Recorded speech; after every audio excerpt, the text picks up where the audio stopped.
please help us say thank you to all of our organizational sponsors, including the Hefferland Foundation, Affiliated New Thought Network, International New Thought Alliance, Science of Mind Archives and Library Foundation, Center for Spiritual Living Denver, Center for Spiritual Living Midtown, New Thought Philadelphia, Center for Spiritual Living United Life, Sunshine Cathedral, Planned Happiness Institute, Summit Center for Spiritual Living, One Heart Retreats, Universal Joy Center, Unity Kitchener, Unity Spiritual Center Ottawa, Home Center for Spiritual Living, Satya Center, Begin Within Ministries, Center for Spiritual Living North Jersey,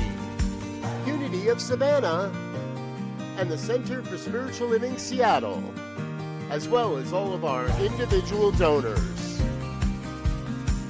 On behalf of New Thought Media Network, thank you, and please like, share, and subscribe. New Thought Media Network, come be you.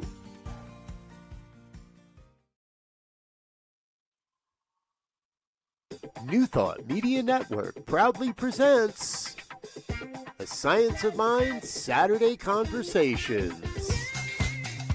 Learn more about the Science of Mind philosophy, faith, and way of life.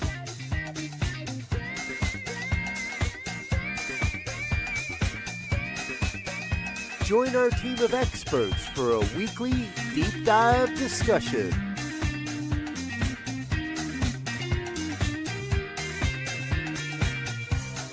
Come study the Science of Mind, chapter by chapter, and resources from the Science of Mind archives. Plan to join us every Saturday, 9 a.m.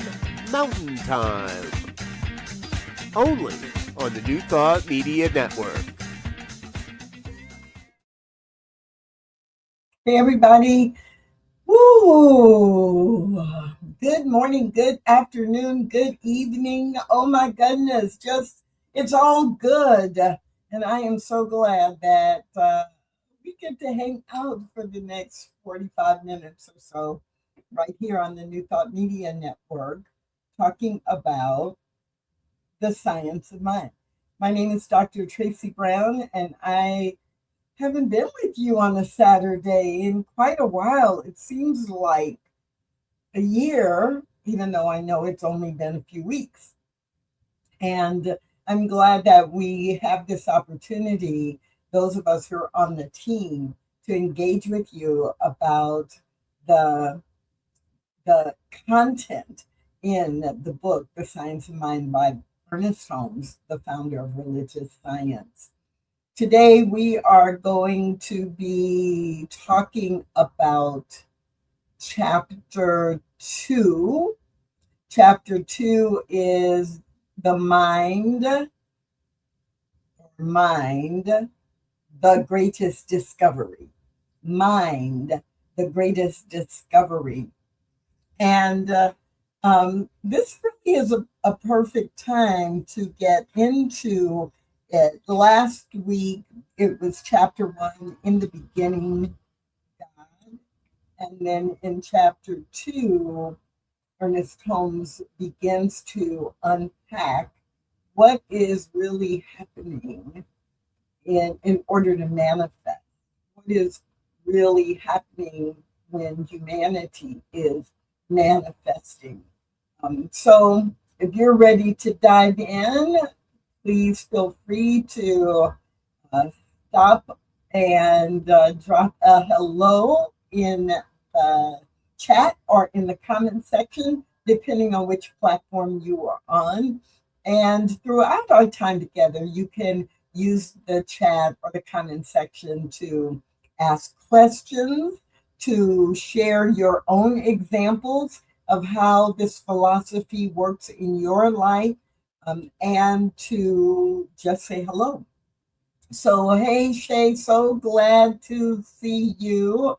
And And I can see there's some other folks hanging out on the different platforms. And so if you'd like to say hello to, that would be great. So when we talk about science of mind in general, but I find for some reason in this chapter especially, it's easy to get hung up on some of the language. So I do want to just take 30 seconds and just alert you, kind of an inoculation, get you ready for what's coming in the chapter. So before we dive in, throughout this chapter especially, Ernest Holmes uses man, men, him, mankind a lot because of what he is trying to explain. And in some of the chapters, I often will just translate verbally into more gender neutral language. But it feels like in this chapter, it's important to leave it and to remember that in the 1900s and the 1920s, the 19 teens and the 1920s, when he was writing this book, it was common practice to use man as an all-inclusive term. If it is helpful for you, you can easily translate in your own mind man to humanity or humankind or people, all people.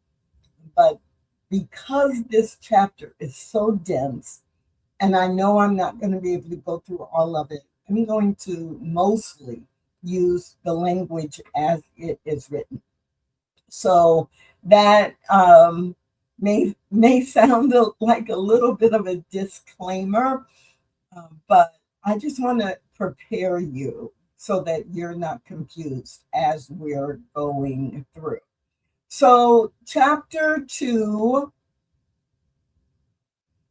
Mind, the Greatest Discovery, begins on page 71 and goes through page 80.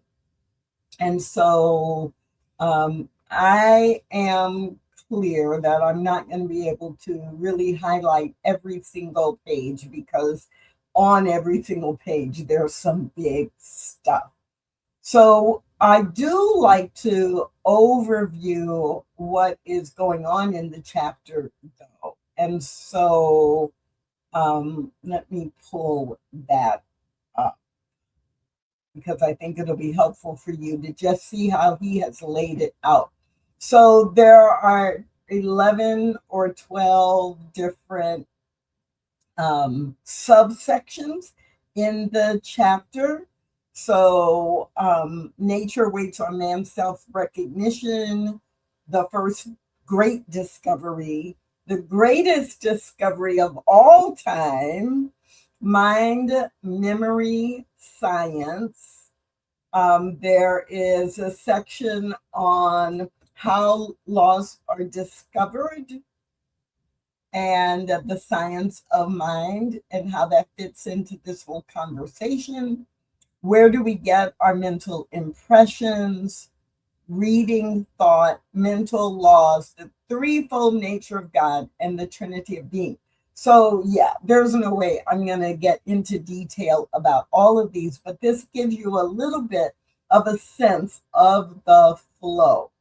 And I know I will spend quite a bit of time on the first 2 or 3 and the last 2 or 3, but I may jump over or only do a reference to the ones in the middle. So let's dive in.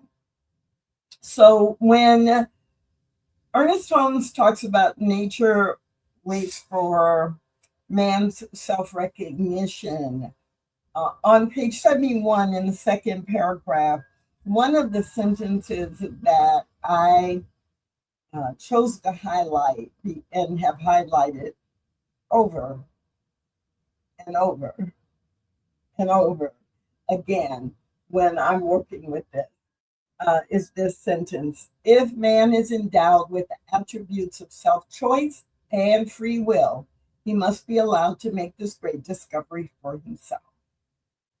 So before that, as he's getting into the chapter, I'll read you the paragraph or the few lines before that. In studying the order of man's evolution, it seems certain that it was necessary from the time that he was brought to a point of self-choice that he be left alone to discover his true nature. If man is endowed with the attributes of self-choice and free will, he must be allowed to make this great discovery for himself. Even God could not make a mechanical individual. And so lots of people quote that parts of that in order for humanity to actually evolve, it has to become self-aware, that it can make choices, and that it is able to tap into the way the world works and move forward through life, contributing to life. And that in that sense, humans are not automated or programmed for specific outcomes. And the greater your own self-awareness and your consciousness about how universal law works, the more you can use it. And so this whole chapter really is about, once we become conscious and aware, right, that our thoughts are things, that we are able to think and choose, then we become responsible. And that's one of the things that a lot of people bristle about in the context of science of mind specifically and new thought in general. Many people don't like the idea that, I can no longer pretend that I have no responsibility for what I do, the choices I make, the direction that my life unfolds. And I don't want that responsibility, so I will go and do something else. But for those of us who love the challenge and the responsibility, taking responsibility for our own lives individually and collectively, we actually are like, yes, this is one of the reasons that I love science of mind, the philosophy, the faith, and the way of life. So Ernest Holmes, and this is chapter 2, right? There were 4 introductory summary chapters, and then chapter 1, and now chapter 2. So we are very early in the book, and he is already putting it on a platter right in front of us, that it is our responsibility, and that is the design. So it's not the heaviness of responsibility, but the design is that we make the great discovery for ourselves. So then he immediately goes into, what is the first great discovery? The first great discovery is that man can think. That it's not just automatically going to happen, that we have the ability to think. And that the day when humanity said, or a human being said, I am, I am, this is me, and me, I'm different from you, and I'm different from the lions, and I'm different from the mountains. From that day, man became an individual and then had to make all further progress through the self. this really isn't that hard of a concept to understand, at least not on the surface level. It's not that challenging of a concept. And we even have some examples that we probably could think about, even though they're not quite complete examples. But when I think about a child, a human child, and when they are first born, they are completely dependent upon parents or adults who are with them, who are raising them, feeding them, changing them, and they often will behave in a way that really is, I am a part of you, I'm just an extension of you, or you are just an extension of me. We're one symbiotic unit. And not having that sense of not separation in a bad way, but separation, individuation, maybe that's a thing. And that sense of individuation doesn't come for a while. Some of what's happening when the toddler's between 18 months and 2 years old and start saying no, that's kind of the beginning, the foundation of a baby transforming into recognizing, oh wait, I get to decide. Oh, I can make a decision. Oh, I am that I am. Now, obviously, they at 18 months to 2 years old, they don't have the full concept, but in some ways, that's the beginning. So when I think of early on in my spiritual journey, beginning to truly recognize that I have choices to make that will drive how I show up. Like, and I want to make those choices in alignment with who I really know I am. A, a child of God, a child born as a person, born as a blessing, a person who is able to utilize spiritual law to design my life. And it's like, oh, I have to choose, and the universe will respond to what I choose and deliver that or deliver more of that. So the recognition that I am that I am, or that I am an individuation, an individualized expression of the perfection, wow,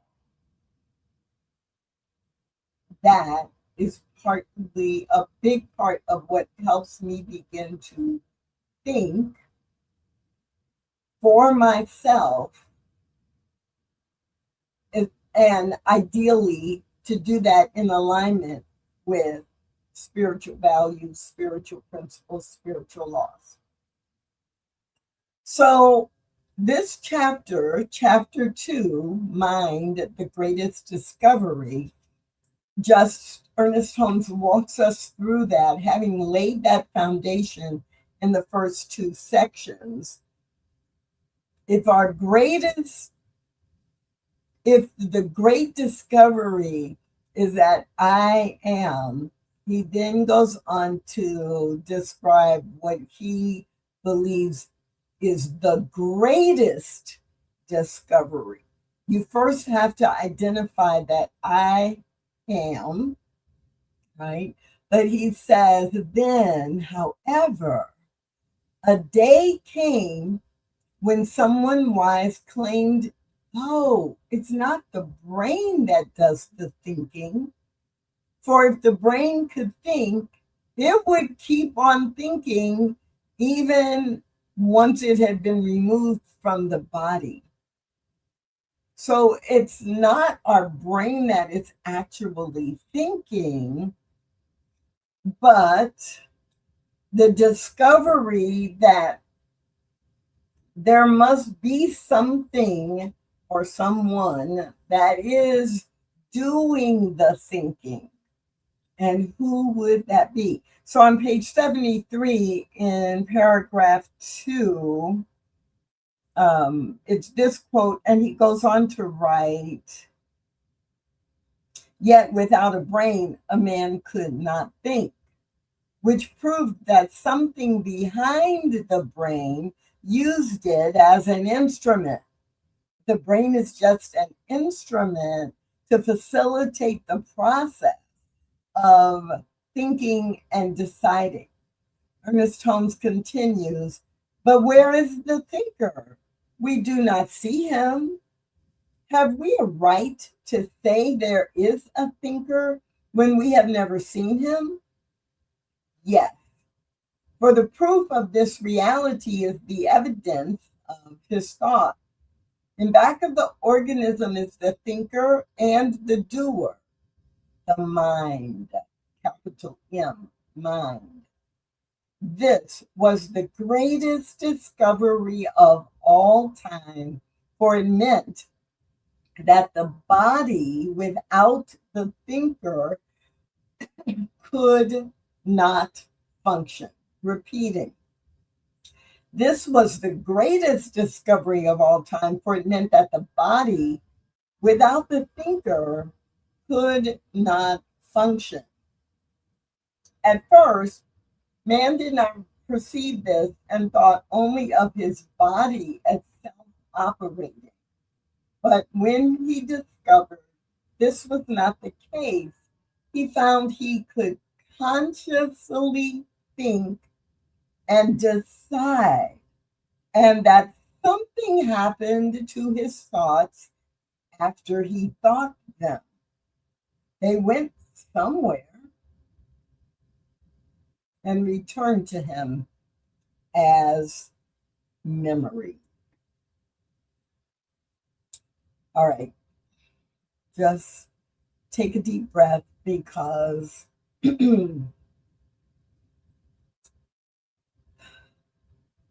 it's really simple, and at the same time, it's really complex, right? So we're thinking, and we often think it's our brain that's doing the thinking, but the brain can't operate on its own. When someone is dying, often before the physical body has stopped working, the medical team will announce that the person is brain dead. The brain has stopped working, but the body is still breathing, and organs are maybe in the process of shutting down. So the brain cannot operate by itself. There is something that is operating the brain. The brain becomes a tool that the capital M mind, the true essential self, is using the brain in order to store information, process information, retain information. But there's something else programming it, directing the thoughts, choosing the intentions or the direction of movement of consciousness. So this chapter, that's what it is all about. And if the brain is simply a tool, an instrument that is being used, it's like, oh, okay, I can process that, because what's happening in the brain is either the creation of memories or tapping into memories. So it's no surprise that the very next section in subsection in this chapter at the bottom of page 73 is titled Memory. Memory must be the storehouse of all ideas that have passed through my mind. Repeating, memory must be the storehouse of all ideas that have passed through my mind. Memory is active. It must be, because my thoughts come back to me. I was in a conversation yesterday. I called someone I haven't talked to in probably 2 years, and she'd been on my mind a lot. She had come up for several different reasons. I had thought about her, and I realized that I had been thinking about her a lot since mid-December because her birthday was in December. And I thought about calling her, but I got busy and I didn't. And since then, like over the last 8 or 9 weeks, I've thought about her at least once a week, and in the last week, every day. So I called her, and I realized every time that I thought about her, I had a memory of something we had done together, or a memory of an area that she has expertise in. And I wondered if she could give me some information that would be helpful about certain things. The memory of the connection she has with some other people I know, and wanting to make sure she was aware that someone she knew had made their transition, because I didn't know in her network who else might have known. And I was like, all of that is memory. Now, was it triggering? Was it acting on its own? The fact that I thought about her every week for the last 8 or 9 weeks? Or was it because I had said, and I had set a clear intention to call her or email her, to reach out to her in some way? Was it responding to my intention and, ticking off different things that are in my memory banks as a reminder for me to do something I had been very clear I wanted to do? If we think about memory as the storehouse of all ideas that have passed through our minds, then I believe I'm using it as an instrument to help me achieve what I am focused on. Now, in this case, my intention and the focus was something really positive, but what we know about all of these spiritual principles is that they're neutral. We're the ones who determine or judge good or bad, healthy or not healthy, helpful or not helpful. So if I were thinking about doing something that doesn't necessarily serve me, the memory is going to give me information or inspiration that supports that direction. But it's the thinker who sets the direction, consciously or unconsciously. I don't like saying that, but I know it is true.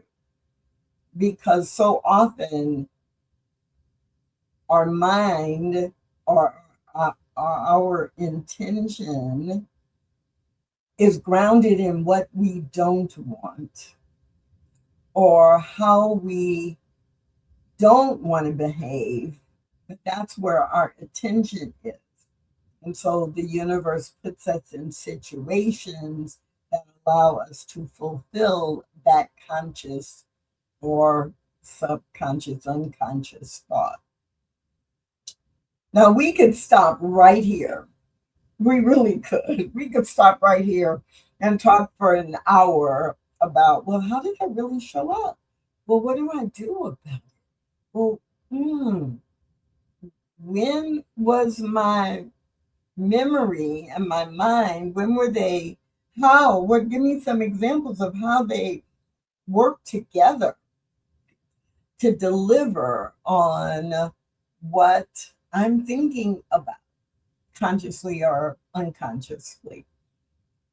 But there are, another 6 or 7 subsections in this chapter. And I want to give you the broad overview because then maybe you'll go back and dive in and take it paragraph or 1 or 2 paragraphs at a time and really just read it and allow it to wash over you and allow examples that are true for you in your life.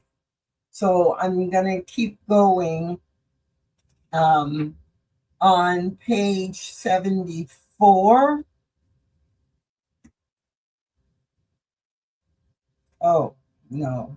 Well, I'm going to kind of keep going, but I want to read this. At the top of page 74, as he closes out the section on memory, this is one of the most important conclusions which the mind of man has ever made. By changing his thought, he could remold his affairs. And by right thinking, he could bring new conditions into his life. Tremendous. Tremendous. And so from memory, he goes on to science. And with science, Ernest Holmes, it's a 1 paragraph. And it's not even one of those really long Ernest Holmes paragraphs. It's 3 sentences only. That's the whole subsection. So I'm just going to read it to you. Subtitle: Science. Science is the knowledge of facts based upon some proven principle. The scientific investigation of anything is, of necessity, a cold-blooded proposition. We speak about knowing, about science being absolute knowledge. Science is absolute knowledge insofar as the facts of science are demonstrable.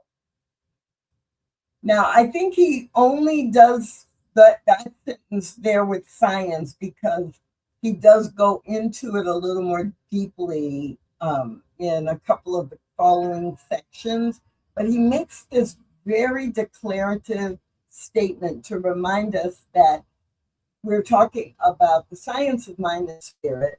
We're talking about how the law works. We're talking about universal principles. We're talking about absolute intelligence and manifestation and how it works. So he lays that 3-sentence foundation before going into the next section, how laws are discovered. In the scientific discovery of laws, certain theories are postulated, and those theories may develop through research and investigation. Right? Basic science and discovery, right? We have a thesis or a hypothesis, and then we run different tests or we do different research to either prove or disprove that thesis or that hypothesis. And so he writes at the bottom of page 74, any science consists of the number of known facts about its invisible principle. As more and more facts are gathered and proven, the science expands and gradually becomes accepted by all and may be used by those who understand it. Electricity is a principle, and it was working, and it was designed way before humanity understood it. But once we understood it, then we started to find uses for it. and ways to apply it that helped us live the kind of life we wanted to live. Right? Before we knew about technology and computers and how to make them work, the laws existed.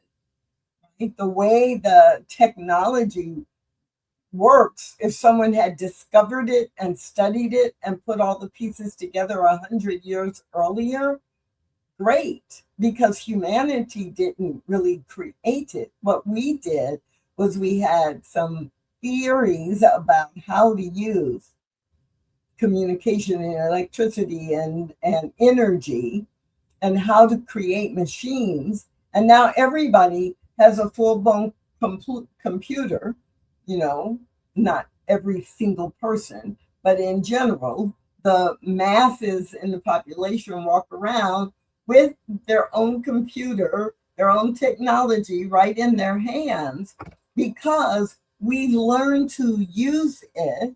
We have accepted what technology, how we've learned so far to use technology.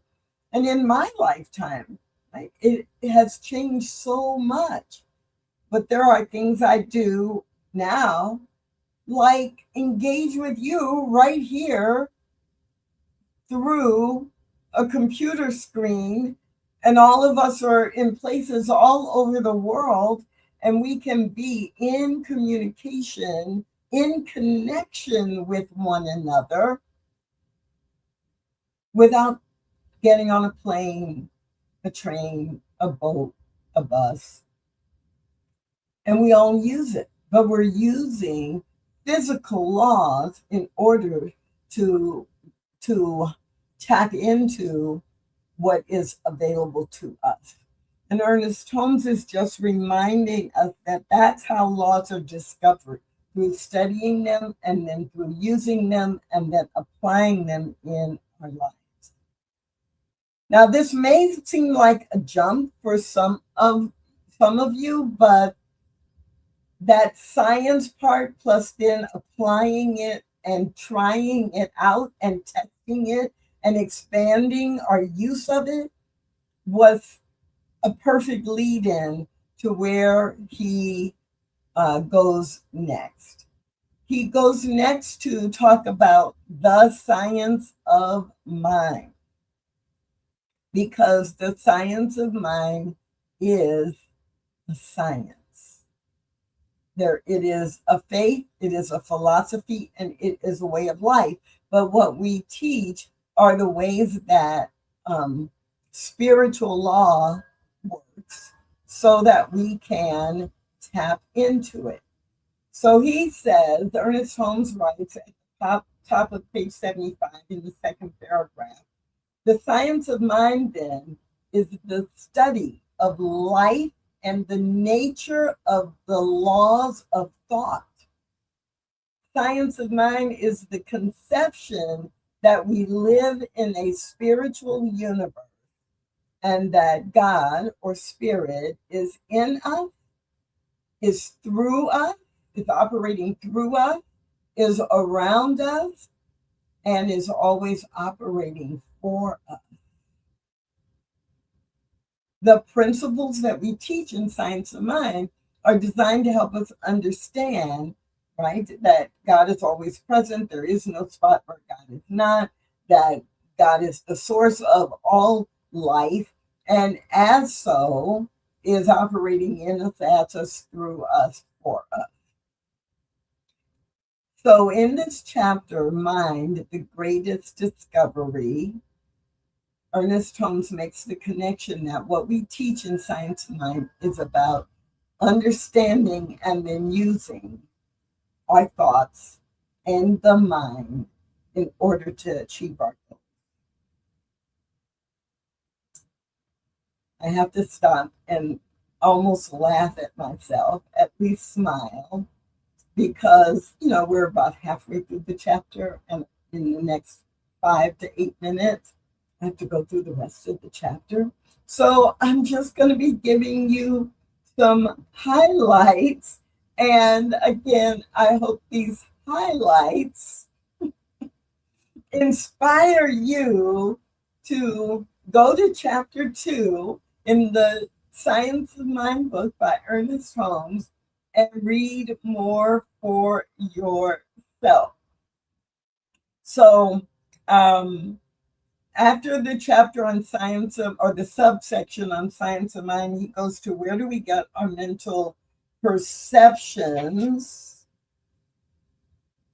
And there are a couple of key things that I do want to share there. He writes at the bottom of page 75, the paramount problem of philosophy now, as in the past, is how and from whence do we get our mental impressions? Kant says we are able to perceive an object because it awakens an intuitive perception within us. And how could we do that if or unless the idea or the perception or the intuition already existed within us? And so he does like a whole page and a half that is, it's something to be read slowly, even though I've read it many times. When I read it this morning to review the chapter, I was like, I had to read it 3 times. And I had to read it out loud because this part of the chapter, it's like circular logic. If this is true, then this must be true. And if this must be true, this must be true. And if this is true, then this is what's happening. And that leads us right back to here. But the main idea of it is that we get our mental impressions because, one, we are tapped into the infinite mind. And 2, since our brain is storing every experience that we've had and everything that we've learned, we get an intuitive hit about things and connect to them in whatever way has been primed. We've been primed to react to them, and we don't always know consciously what that is. But our mental impressions are not coincidental. And from this whole page and a half around mental impressions, he does a really brief 2-3 paragraph commentary about reading thought and telepathy. And he doesn't spend a lot of time there, but he builds a bridge that sometimes the things that we think are just synchronicities or coincidences are really the mental connection that exists because we all are tapped into universal mind. And then he goes into mental law and a real easy connection that if we think of the medium of radio transmission, for those of you who are old enough to remember having a radio and you manually adjusted the dial to get a clearer signal, that often is what is happening, that the mental absolute truth doesn't change. But as we are like tuning forks, or we have the ability to tune ourselves to be more in alignment with the truth or out of alignment with it.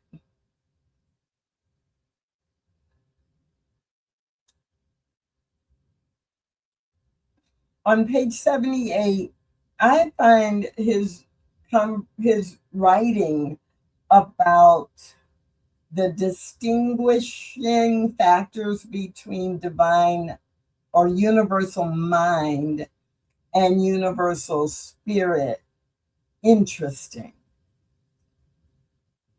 Not mandatory, but if you've been studying science of mind for a while, I think you'll find it interesting because it's a little challenging to be like, oh, I see where there's overlap and I see how they're different.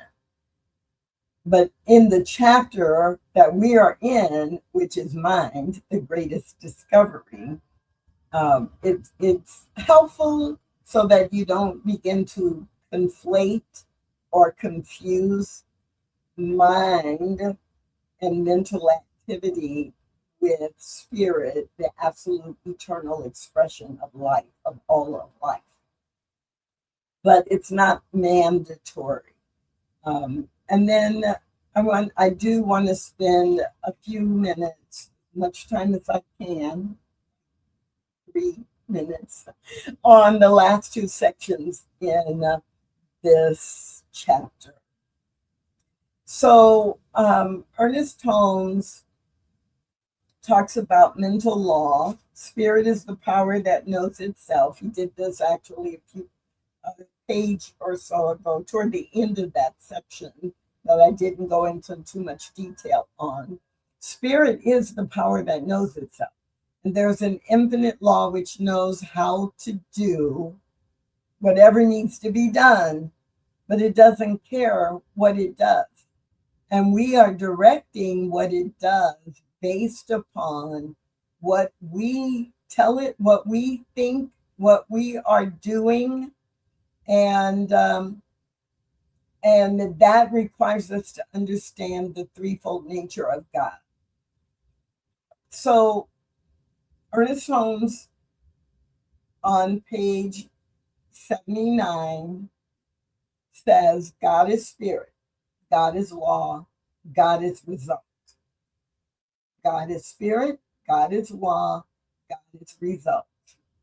So spirit is like the self-knowingness, knowing that what I am thinking actually directs the flow, and I get to choose, and hopefully I'm choosing from the perspective of what is in alignment with spiritual law. God is law, the mystery, the invisible, that it's taking action on the intention I have set. And God is also the result that we often talk about in the body, not just the human body, but form, that, what the intention we've set is now being delivered in some form or some experience.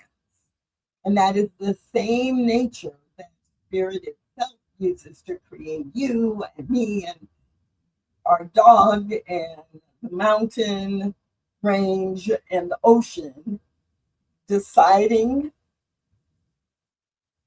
dropping that into spiritual law, the invisible that makes it happen, and then seeing the tangible result. And when we remember that, then it keeps going, taking us back to mind. I have the ability to think. I have the ability to choose. I have the ability to decide. And that is what is happening. And that is why Ernest Holmes says that it is the greatest discovery. Now, there is an overlap that we don't want to skip in case it's important for you to build the bridge. And that overlap is when we say those three elements of being, it's very similar to, obviously, the Trinity of being that runs all nature and all life. And so if you have, or if you're familiar with a Christian mindset or Christian teaching, then you would be able to relate it to the Father, the Son, and the Holy Ghost, right? The Father, the thinking, the intending, the deciding. The Son would actually be the body or the manifestation, and the Holy Ghost is that invisible energy that is working on the intention in order to deliver the result. In Science of Mind, you may hear us talk about it as the thing itself, the way it works, what it does. But in any case, it is actually reminding us that the Trinity of being runs through all nature and all of life. And all that's happening is that we are learning to consciously use it. So I'm going to close out our time together with this quote that I love. Absolute intelligence working through absolute law delivers a customized manifestation. Absolute intelligence working through absolute law delivers a customized manifestation.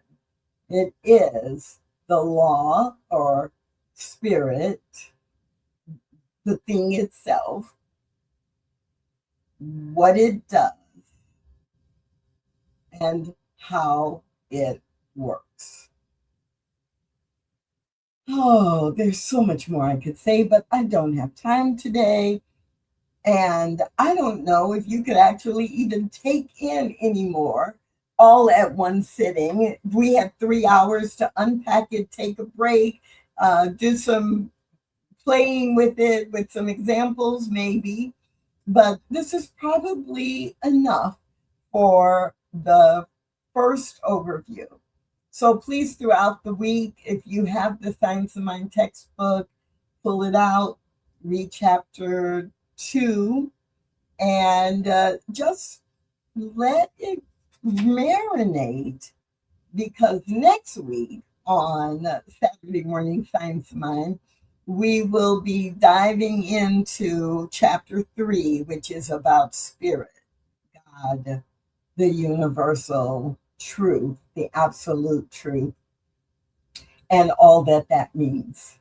I'm so glad that you hung out with me today. My name is Dr. Tracy Brown, and next week a different member of our team will be with you, but I want you to join us so that you can learn more about the Science of Mind and how to apply it in your life.